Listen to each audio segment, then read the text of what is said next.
Hey guys, welcome to another episode on my channel. So as you know, I am fond of really simple explanations and I'm going to continue in the same fashion. So for today we are going to talk exclusively about establishing Wi-Fi connection with your ESP microcontroller.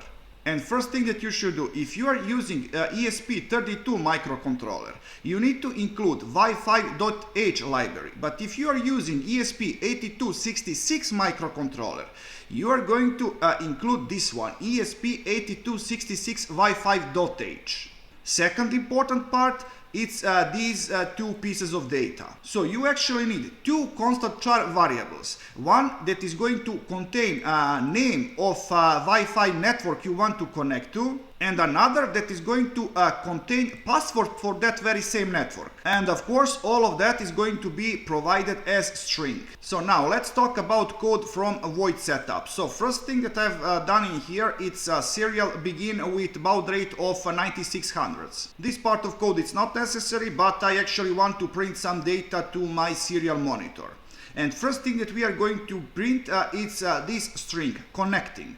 With a Wi-Fi mode set to Wi-Fi STA, our microcontroller is set to behave like computer on the network. This is really important because other way our microcontroller would be too intensive for our local Wi-Fi. And finally, with Wi-Fi begin with provided SSID and password, we are going to initialize our connection.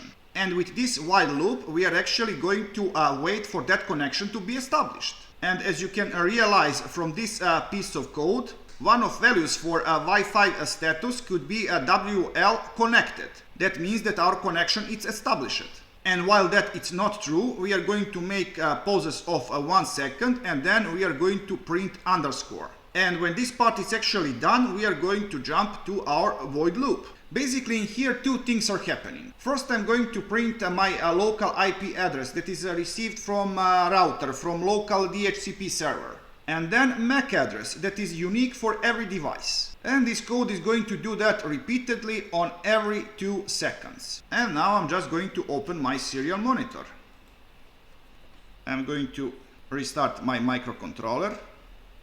So connecting, underscore, and yes. We are receiving local IP address and then MAC address. So guys, it's really important for you to understand how this piece of code works. Because from next episode on, we are going to start working really seriously on this subject. And for now, I hope that you like this content, so please like, subscribe and see ya!